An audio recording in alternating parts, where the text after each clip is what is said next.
Hello, hello, here to do your VOD review. All right, so you gave me infinite notes, but you said an emerald. Okay, let me read. I decided to record this morning because I felt like I've been playing a little bad. I thought I would record one game review myself and have you review it, compare our notes. Slightly unfortunately, or fortunately, I end up kind of steamrolling the lobby, so it's a game where we high roll. It could still be interesting. Want to send in and get some reviews. As my plan to be more diligent on these reviews. I'm sure we can find some things go wrong, even if we get lucky. Yeah. Yeah. Winning definitely doesn't mean that you played perfect.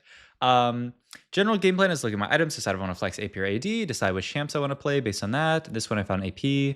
Limer wanted early items and tried to. Then ended up with the duo carry AD. Felt like I ended up taking a bit too long to build shred and anti-heal, even though I needed those, but we did them eventually. I couldn't decide how quickly I could try to push 9. It's a very hard thing, so we can talk on that. Those are my thoughts. And then you also put some notes in. So beautiful. All right. So we start off. I don't actually know what portal we're in because I think the VOD starts at stage 1, but I mean, it's not anvils. Maybe it's like one of the augment ones or something like that. Pick up a Lux here. This can like kind of be our cue in our head to check our academy item. You still have the Blitzcrank immediately. I don't really love it. I mean, in general, I don't like selling units until after combat. After you get the orb drops from combat, the idea is just like, imagine we field Maddie here, and then we fight this minion round, and it drops like a Kog'Maw or something, or even like a Nocturne or a Mumu. Like then this Blitzcrank suddenly becomes a lot better. So like in general, I like just playing like not making the sell here until we have the full information, because you're going to get information for free when you fight these minions. So why not just wait until you have that full, free information in this spot? We end up just getting a chain vest, so no harm, no foul. We do get a Nocturne, but I mean, I still think the units that you held are pretty reasonable here. Loris is so good. I mean, we have Steb Loris, Maddie pair. If we get anything. If we get a 4th Enforcer, I would be really interested in just playing an Enforcer game here. 1,000,000,000% would hold Steb here. And then the next unit that you hold after the Loris, I mean, I guess you can just hold the Amumu here. You could also think about, I'd probably sell Amumu, or sell Morgana. I don't know why I said Amumu. Sell Morgana by set. So sell buy would be my setup here. Definitely need to hold Steb here, though. I mean, this is a big mistake, actually, not holding these units. This is going to hurt our ability to, like, if we get like a Camille next drop, like this is our 4 Enforcer here, and it's you have 2 gold left over. It's perfectly free, so just be more diligent. Oh, I should actually, I have these this note-taking sheets, so yeah, let me actually make a copy of that real quick. Coaching and tracking. I'm thinking Deven is how I pronounce your name, but tell me if it's Deven, I guess. But this is my my coaching tracking sheet, which I use to I'll put today in. Which I use to just kind of like take a quick note, though. I need to use I used the wrong Google account to duplicate it, man. But yeah, this is what I use to kind of take notes during the session, and then I send this back to you. I think most people have found it really helpful, just with the fact that I can like say like right here, I think like so far you're not doing a great job of holding units. Be more diligent about holding units when you have extra gold, especially ones that might fit in your comp in the future, I guess is how I want to say it. So yeah, and then I'll send that to you after this as well. Okay, so yeah, like it's a big miss here to actually hold these units, because like this might be our board. Now, you did say that you have kind of like AP items. I mean, maybe. I think you can play anything from this spot, honestly. This is last patch as well, so scrap is a lot better, and so I do think you can be quite excited about what doesn't kill you or top the scrap heap. I mean, this is nice because it will scare people away from playing scrap, but I mean, what doesn't kill you is the better option in your spot, just because like you don't have that much of an early game to play for. You don't have all these upgraded units. Cooking pot. At this moment right now, and then you're just going to go raining gold. So here, let me pull up the team builder, because then you can see all of the spatulas here. So like, I mean, cooking pot without like, you have enforcer spat if you were to get a reforger, but obviously we don't have that yet. So like, our other options outside of this is this. What do we have? We had tier for visionary, and then what was the last one? Rod for Sork gear. Yeah, I mean, I don't blame you for not taking cooking pot. I do think this one has really high potential. And you end up going raining gold, which I think is like an overall decent augment. Like I said, I think what doesn't kill you is a stronger pick here. Yeah, just what doesn't kill you is OP with scrap, and scrap was OP, is the idea. I think you can just take what doesn't kill you here and have a disgusting like scrap game from this spot. Even though you're not even holding a lot of scrap units, you just like basically full open into scrap, and as long as it's not super contested, you have a great spot. Okay, but we are going to take rain and gold. We are going to, let's look at item slams here. You check academy items, but you just make archangels immediately with the idea, must be, of playing academy this game. I would 1 trillion% make, well, let's see. These are our units that we're holding. I think you do still have to make gold there. It feels a bit bad because obviously, like you'd have to give up almost everything. You'd have to give up like you can either, you can hold singed. I mean, honestly, what I like the most in this spot is Field de Leona, right? So you drop down to 4 gold. Yeah, Field de Leona. I mean, you will need Irelia later, so I guess either way, it's kind of like you're losing out on something. But making gold here, like you really don't lose out on that much. Not holding a Leona Vlad, because like what's our next level going to be here? It could be Leona Vlad. It doesn't really matter though. It's not like we hit a big break point with Leona or Vlad here. It doesn't get us to any kind of like more vertical Sork or Sentinel. And making 10 gold as early as possible is really, really good for business, especially, this raining gold. I mean, it'll make up for some of our loss of econ, but yeah, in general, the faster you can make gold, the better. But yeah, I mean, we hit Lux 2 here. I think, you were talking about how this game's a little bit high roll. Oh yeah, let me pull up your notes actually. Could have made gold on 2-2 if I sold everything with Vlad and Irelia. I probably should have done that, to be honest. Oh yeah, I think if you aren't looking at making gold this round, it's pretty crazy. I think we should definitely be looking at making gold here. I mean, honestly, from Archangels, your most obvious line here is just Heimerdinger, and so I would actually consider holding the Singed pair over the Vladimir here, because like Archangel's not that good in Source, just because you already have so much AP. Like, why do we really need extra? But yeah, you have to make gold this round. I'm about to sneeze. Let me mute my mic. All right, we're back. But yeah, you have to make gold this round. The Maddie pair is completely worthless. The Morgana is completely worthless. So the question is, would you sell a Vladimir or a Singed pair? I guess is what you're looking at as well. Would you sell one of those to make gold? And I mean, the answer has to be yes. If you're just playing good TFT. We do get rewarded a little bit in that we do pick up this Swain here. So now we can play 4 Sork on this board, which is pretty nice. And so yeah, this is just going to be our board for now. The Loris, I mean, it'll feel bad to sell him. We don't have to sell him just yet because, if we win, we can hold on to him. Though our next in is probably not even going to be the Loris, which means like we're probably not going to be able to hold on to this Loris. And like, I don't think we can hold him forever. So yeah, we end up winning this fight. So win-loss win, not amazing, not the end of the world. If we are considering playing Heimerdinger from this spot, we'd really like to take Tear off Carousel. It is on a 3 cost, so I think that's pretty unlikely that we'll be able to get it. So now we have the Chain open and the Bow open. I mean, we have Sunfire as a potential slam, but we don't get that either. You're looking at, the Rod here. I think the Rod is perfectly fine. Can be damage item, can be tank item. It can be kind of anything in this spot. So I'm down.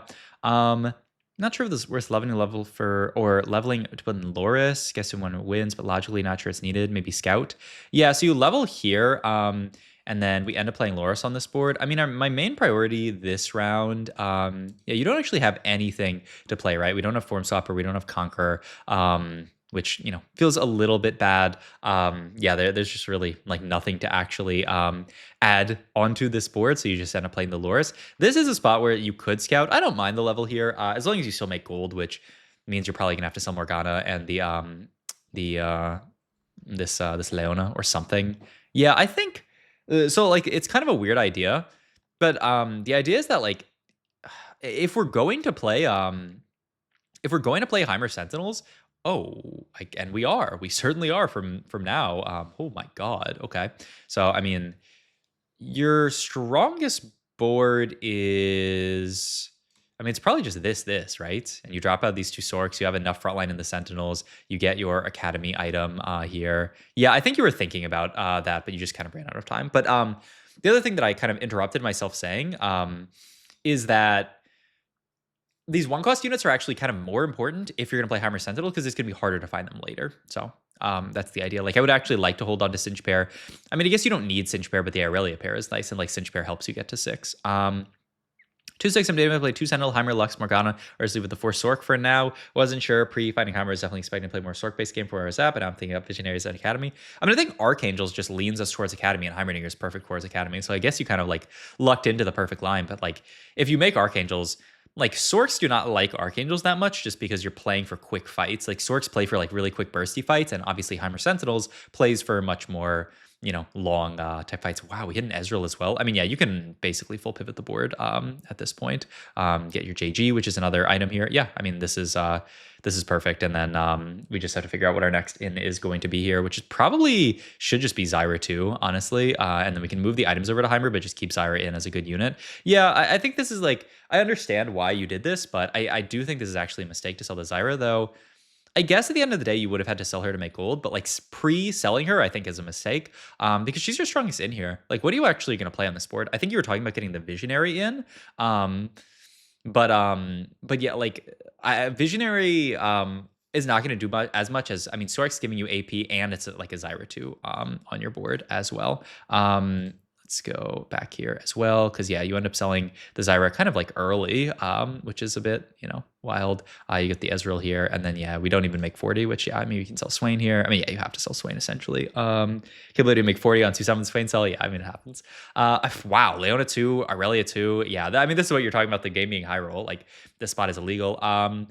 Aurelia 2 is probably slightly better than Loris, but you can do this as well. If you're going to do this, I would do a quick lobby scout just to see, because you could potentially, like, depending on how strong the lobby is, get away with not even having to do this. But okay.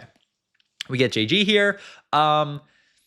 You could make double JG. The downside to making double JG is that they're both going to have to sit on Heimer for a lot. Like, it's actually not that great. Like, ideally, this tier is going to become a blue buff for Heimer. Your items are pretty awkward, actually. Because like if you make double JG, like the JGs are only really happy sitting on Heimer. Like you can throw it onto Ezreal later, but like JG as is not very good. So like I don't like that. But the other option is like Crown Guard LW, and then you keep Tier and Rod open, which seems pretty reasonable. I think you kind of have to end up making a Crown Guard here, and yeah, Crown Guard LW. Oh yeah, you asked. This is aggressive level on 6 on 3, 1 too costly. Figured I'm streaky, want to keep that up. Had 2-star unit put in, but I wasn't sure how to value it exactly. Maybe another scout. Yeah, I think scouting, and I'll put scouting as a weakness here as well. Definitely like we should be need to scout more.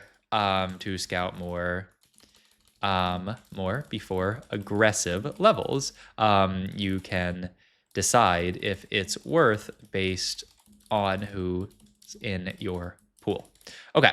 Okay. So some kind of awkward, though you do get bailed out a little bit. I mean, it's never Unleash the Beast. I think this is fair. I do think Salvage Bin is better than Epoch here. Epoch I just don't like. I almost always want to stay away from taking double econ augment just because it's going to make you too weak. So yeah. But then you end up rolling into Thorn Plated, which is quite good. Forward Thinking is really good as well. You're 97 HP. Honestly, I mean, double econ is still quite bad, but this is 70 gold. It's actually pretty tough. It's just like if you take Forward Thinking here, you're guaranteed to hit your board. And you might potentially like you probably can just go 9 here. You end up taking this. I mean, it's the safer pick, but Forward Thinking on this patch is like it's so nice that I would definitely consider it. I don't think you have a note about augment here, which I mean, fair enough. But Forward Thinking, I would rate that like the only reason that you could think about not taking it is because you already took this one, but Forward Thinking is so good on the patch because they bumped it up an extra turn, so you're hitting at 4-2. So like you would go 4-2 with like 100 plus gold here, and you're 97 HP. Like that's the only fear is like, oh, I'm gonna take some losses, and you also have a really good board already. So like you can be pretty pleased about like your spot. Okay, and you say a 3-2, wait on 7 LW until see why that seems strong. That's why I ripped it. I mean, yeah, I think that's good though. I think you could also look at Crown Guard Slam. I think you kind of have to take Crown Guard here. I don't know what your other like the thing is you need tank items. Like if you turn these into like, I don't know, a death cap or something, or I don't know what else you're thinking, but like you need to get to tank items because this tier is going to become blue buff. So this has to become Crown Guard essentially. And yeah, okay, you kind of realize that. And then yeah, we move items over to Leona. Okay, beautiful. I like it. Okay, so this is good. Yeah, items can stay on Leona. I mean, I guess you can rod the Leona. Sure. I mean, I guess I don't hate it. It's probably going to end up there for, the immediate future. Okay, I don't mind it. Yeah, I mean, it's making good usage for items. Only downside is if we end up using like tier for a tank item, which is probably not going to happen. But yeah, I mean, you're even like winning these fights. Like, I think if you had taken the the plus 70 gold augment, you'd get the 70 gold with like so much HP left over. There is a 1 cost tier. We don't end up getting it, which is a little bit tragic here. So you just go for Bell tier. This is the other kind of like downside to doing this is, like now we end up getting Morello. So yeah, I mean, I think we probably just shouldn't have routed the Leona. Like it doesn't really do much, and like you get the active downside of it here.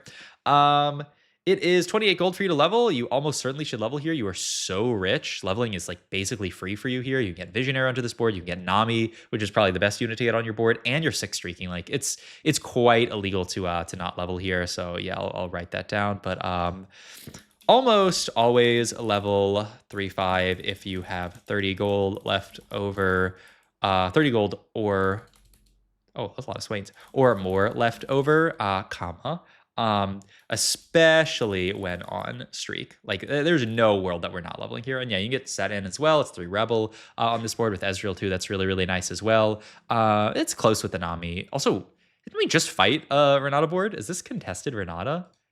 I mean, I guess it doesn't matter that much, but I just wanted to see. Okay, I think I've gone way too far back. Yeah, I definitely have. Well, whatever. Okay, we fight Renata there, and then yeah, it is. Well, I mean, this guy is just forward thinking, playing strongest board. He's honestly Mr. Steal your comp. Like he has a blue buff slam. He's probably going to play towards Heimerdinger later. So you kind of have to be afraid of that. That's where a forward thinking would be nice, where you'd both have it and then you could both hit. But I mean, you're still in a really good spot win streak wise. The Bramble Vest did give you a nice item, so I don't hate it. It's just forward thinking is so good, especially when like you can streak.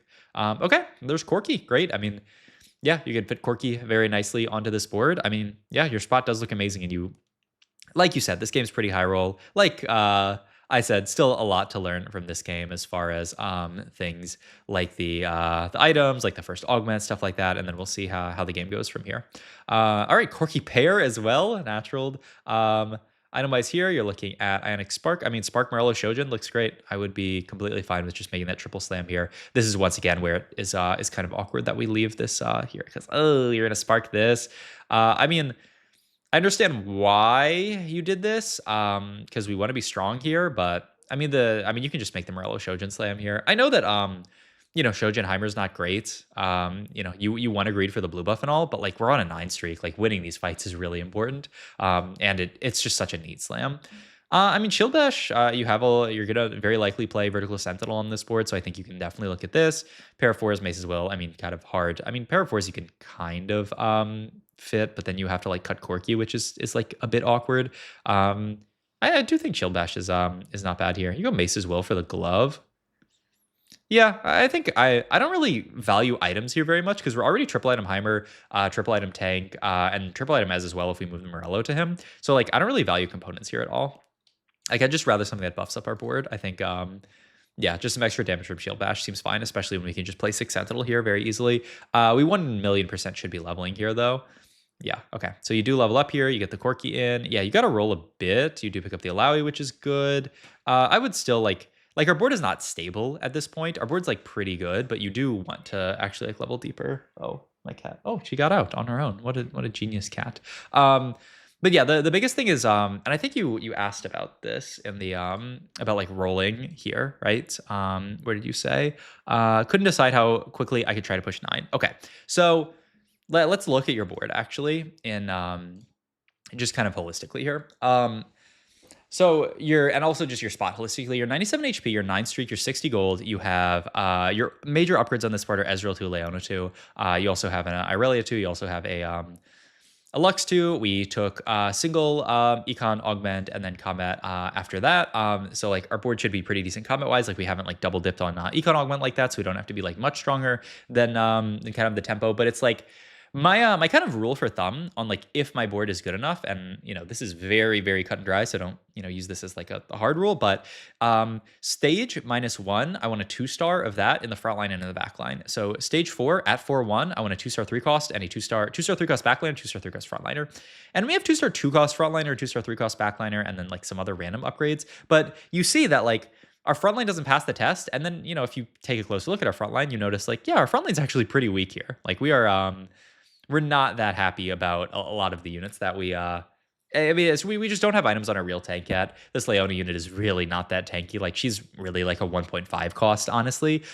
So it feels quite bad that she's our main tank. And the other piece of this is, so like our board's like a little bit weirder than average. So you could ask your question like, okay, do I want to just like push fast 9 in this spot? I am not a fan of skipping 8 to go 9 in general, unless you're disgustingly rich. Because what happens 90% of the time when okay, honestly higher than 90, like 95% of the time, maybe even higher than that, but I'll leave it at 95. What happens 95% of the time when I coach someone who tries to go fast 9, they do it exactly in like a spot like yours. They don't roll it all on 8s. They push 9 too early with like 20 gold left over, maybe even 30 gold. They don't hit Heimer 2, they don't hit Lowy 2, and then they just die on 9. And who knows, how much of that is going to happen this game. I mean, we just natural Corki 2, which is really, really nice. So that, helps us as well. And yeah, we can move items over here. The only downside is just the Academy bonus, but it's a Corki 2, so we can do this.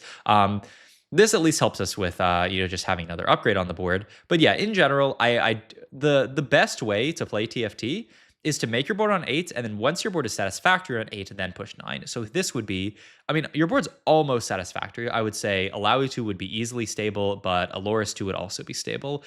Your board is pretty good as well. You're in rank did you say? Emerald? Yeah, Emerald. So like in general, you're not going to get punished as much for this in Emerald as you would in like higher elo. If you're in like a challenger lobby, you would not be, winning as many fights, and you'd be a lot lower HP. But you can't blame you for farming these noobs or something like that. We end up getting the cloak here, which is not bad. But yeah, it's just our front line doesn't really. Our front line's not good enough yet, and my fear is if we try to push 9 too quickly, we won't actually end up hitting the Alawi 2. If you want to go 9, you basically have to sack into like 5-2, and then you'll have a decent enough amount of gold here. So yeah, I think I would have certainly at higher elo, I would have rolled deeper here because you need to. At your elo, you can probably get away with this though, and like if you can get away with it, it works. Like you can keep doing this until you stop getting away with it and you start taking like losses this stage from not having good front line. So yeah. I mean, Fireball, if you end up getting to the blue buff is like not bad, but you're pretty happy itemizing like anomalizing Corki here, Corki or Alawi. I don't think Nothing Wasted is that great these days. And like it's not great on Corki either. Yeah, Slime Time, Dramatic Entrance. I mean, Dramatic Entrance I think is not bad here. You should throw this onto Alawi. It's CC. I mean, Dramatic Entrance is just quite a strong anomaly in general. Don't put this on. Put it on Alawi if you're gonna put this on anyone. Yeah, I think you miss. Oh, and Center of the Universe is fantastic. Yeah, I mean, I think we missed a good anomaly in Dramatic Entrance. But I won't check off Anomaly as a weakness because, I mean, you didn't like roll too much, but I mean, I do think Dramatic Entrance is a great pickup on this in this comp. In general, it's just a good Anomaly. The only downside is if you put Spark on her, you'd probably want to like move, like your items are kind of awkward for Dramatic Entrance, like stuff like Crown Guard and the Spark, but all good. But yeah, we end up winning these fights. So like I said, like you're not going to get punished at this level. So I think you can probably go 9. I mean, you can certainly go 9 after, especially naturally in the Corki 2. 93 gold here, 5-2. Yeah, I think 5-2 is you'll have enough gold to level with the econ from this round and the econ from 5-1, and yeah, you'll be in quite a good spot, and then you can just find your gold. And yeah, obviously a little bit of gold from this round here. Don't need any of these units. Item-wise, we are still, I think are still digging for that tier, hopefully. I would not level this round, actually. Yeah, because, I mean, only 40 gold, I mean, really like 50 gold when you have it is just like, I mean, you can probably build this board. It's just like, there's no rush. You're 88 HP, and you actually, like, if you rolled it to 0 here, you wouldn't hit everything because you have a lot of stuff you can cap out this board with. You can find Rumble, you can find LeBlanc, you can find Jace and stuff like that. There's a lot of stuff you can cap your board out with. So why am I rolling it? Why am I leveling here when I could just sack one round and have so much more gold to roll next round? You end up picking up the Alawi, you pick up the LeBlanc. It's just fantastic. Do you get tier here? You do. Only downside is, I mean, it's just Morello BT, right? You don't have heal cut. Yeah, I think you talked about not having heal cut for a long time, and I mean, I think it's kind of odd that we skipped this early Morello because I think it was just a good pickup. Also, we definitely should have held that extra Heimerdinger. We're really rich in this spot. Like, you can play for Heimerdinger 3. This is also, like, tends to be, like, a player playing around Heimerdinger per lobby. So, yeah, I think you should definitely have gone for that. Continue to roll for Alawi 2. We hit Alawi 2, move items over. Honestly, we're going 10 in this spot, I think. Yeah, it is just Morello BT here in this spot. I think your other options are pretty. I mean, yeah, your options are all bad, and then you just Morello the. I mean, you can put it on to Victor. He's a great Morello holder. If you didn't hit Victor, you can put it on to Ezreal. But I don't know why we're holding these items for so long. I mean, just always slam after 5-1, not getting any more components. Like, why are we sitting around these components for so long? Like, this is a bit illegal. I mean, I guess you're still thinking about it, but I mean, it's just Morello BT. There's nothing else that really works here. I mean, yeah, what would you go for here? I mean, I mean, the main thing is you kind of have to build Morello here. Okay, and you do finally build it. You put onto Victor, and then you can just throw BT onto like Victor as well. Why not? Or random frontliner if you want to. I don't know. I like it on Victor just to keep him, like, make sure that he lives. But like, why is we made the Morello? But why? Like, now that we made the Morello, we have to make VT. You're not going to get a component here. So yeah, all good. I mean, none of these are actually that tantalizing for us here. Yeah, Conqueror, nah. I mean, you just take blue buff here. I mean, you're not going to get blue buff. You're just going to get a random emblem here, which is, I mean, yeah, it's Rebel, and I mean, it's like fine. I mean, Rebel's actually kind of nice in that like you can now replace this Irelia with Rumble, which is pretty cool, and you can Rebel the what's his name, the Victor for now. So I mean, yeah, I mean, Rebel is what we got, and it's the only one that actually does anything. So you could even if you find, what's her name, Rel, she'll fit onto this board regardless. What do we do? I don't know why you're so hesitant to make this VT. I mean, I know it sucks, but we are not going to greed sword until stage 6 carousel on the possibility of getting a component. I mean, that's madness. It's simply madness. But okay, we win this fight. We're on our way to level 10. Yeah, I mean, like you said, you kind of steamrolled this lobby. Yeah, definitely some stuff to clean up, and like, yeah, I tend to think the games that are more like, you did kind of natural everything this game without much resistance. So, I mean, you know, that does make the game easier to play, and I think it kind of reduces the decisions that you get to make. But I mean, I do think I do think overall we still got to cover a lot of good stuff, and we can still cover the end of the game. Maybe some positioning stuff in these last few fights. I mean, your board doesn't have that much crazy stuff positioning wise, honestly. You know, like there's positioning to like not get hit by their AoE by stuff like Elise and things like that. And then I mean that's basically it. That's keeping Spark on the same side as your carry. And yeah, I mean aside from that, not much. But okay, I mean we're gonna go 10. Honestly, with this much gold, probably just here. You can just go 10 here and then roll because you have so much gold on 10. Yeah, fit 5 Rebel for now. I mean, I would still look at that Rumble plus like Jace as being our like main cap, but we'll see. Renan's here and move LW maybe is the idea. I don't think your other options are very good. I guess that's what I would go for. Renan's on Corki and then move LW to Ez. Seems fine. I guess you're just going to go for a Jinx item, but I mean, we might hit Jinx too, and then an Asher's on Jinx is not bad. It's just like a single item on Jinx doesn't really do much. I'd rather just play for the Corki. But yeah, okay. I mean, let's roll down here. We can cap the board high. Once again, I would absolutely hold stuff like Alawi just to like, it's crazy that we're not but yeah, like you can hit Alawi 3 here. Like you're level 10, you have 40% odds of seeing a 4 cost. The only downside is that everybody's dead, so your odds of seeing a 4 cost are actually lower. We finally pick up the Jace. Like I said, yeah, I think Jace Rumble is the cap for this board. Cut. But I mean, if you hit a Jinx too, you'll play it for sure. But I mean, is the game already over here? I think it is. Yeah. Okay. So yeah, I mean, like I said, I highlighted stuff. So I would say like biggest stuff to focus on this game. Holding units that can be better on your board, I think would help you a lot. I mean, I do think in general you did a pretty good job of playing strongest board throughout the game. Like we did kind of, you know, we got handed some stuff. So yeah, I think this items thing is like, it's a bit weird that we didn't slam this. I mean, it's not a huge, like at the end of the day, it's not like destroying our game, but I mean, it's definitely something a bit weird. Yeah, this level I think was something that we could go for. And then yeah, like the scouting before levels and stuff like this. Anomaly I won't check off as like good because I think it was like all right. So I think your APM was pretty good. Yeah, positioning was generally good. Your meta read rolling, I think. This is like the way you played this game is fine at your elo, but just watch out for when you climb more. You'll need to stabilize harder on 8. So yeah, it's just like if you yeah, if you do this, you know, you will have games where like your level 8 board was like like, and if you don't natural Corki 2, your level 8 board is like pretty not great. And so like you in a normal game, you won't usually be able to push 9 on a board like this. As you climb up higher though, and like just hitting like a frontline upgrade like Loris 2 or like Laui 2 is obviously fantastic, but like Loris 2 would help you so much here. And yeah, all the other stuff, making econ. Yeah, that was the weakness as well. Just oh yeah, there's actually a big weakness. Honestly, I should bold this one.